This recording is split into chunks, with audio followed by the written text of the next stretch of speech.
Hello. Um, it's it's such an honor to be invited to talk about David in his honor.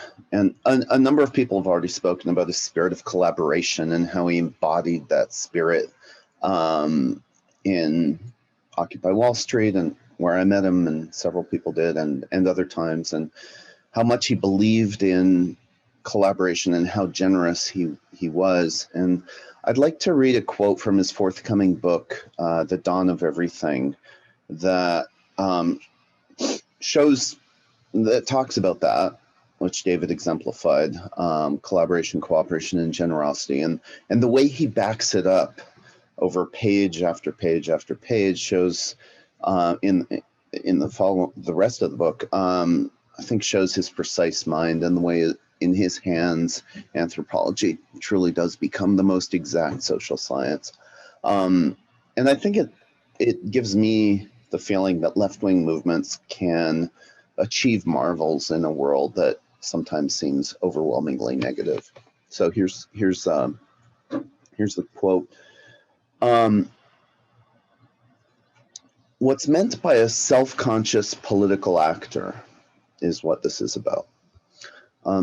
Neuroscientists tell us we spend the overwhelming majority of our time effectively on autopilot, working out habitual forms of behavior without any sort of conscious reflection. When we're capable of self-awareness, it's usually for very brief periods of time. The window of consciousness during which we can hold a thought or work out a problem tends to be, on average, roughly 7 seconds. What neuroscientists, and it must be said, most contemporary philosophers almost never notice, however, is that the great exception to this is when we're talking to someone else. In conversation, we can hold thoughts and reflect on problems, sometimes for hours on end. This is, of course, why so often, even if we're trying to figure out something by ourselves, we imagine arguing with or explaining it to someone else. Human thought is inherently dialogic. Ancient philosophers tended to be keenly aware of all this. That's why, whether they were in China, India, or Greece, they tended to write their books in the form of dialogues. Humans were only fully self-conscious when arguing with one another, trying to sway each other's views, or working out a common problem. True individual self-consciousness, meanwhile, was imagined as something that only a few wise sages could perhaps achieve through long study, exercise, discipline, and meditation. What we now call political consciousness was always assumed to come first. In this sense, the Western philosophical tradition has taken a rather unusual direction over the last few centuries. Around the same time as it abandoned dialogue as its typical mode of writing, it also began imagining the isolated, rational, self-conscious individual, not as a rare achievement, something typically accomplished, if at all, after literally years of living isolated in a cave or monastic cell or on top of a pillar in the desert somewhere, but as the normal default state of human beings anywhere, which I guess economists would recognize as the rational actor that's completely mythological.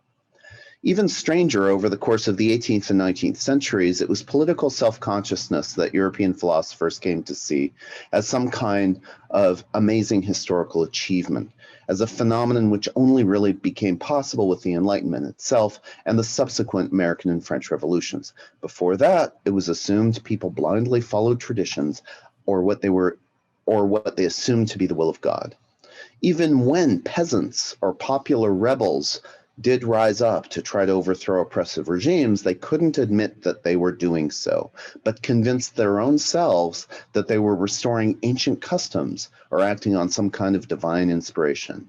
To Victorian intellectuals, the notion of people self-consciously imagining a social order more to their liking and then trying to bring it into being was simply not applicable before the modern age. And then he goes on to describe how indeed rich the history of people coming up with new social orders is, and it's just, I think it's a beautiful passage and a beautiful book, and embodies the kind of thought that he, or expresses the kind of thought that he embodied, the generosity, and I'm so glad to still have him with us in many ways, and I feel his presence every time I feel hopeful. So thanks, David.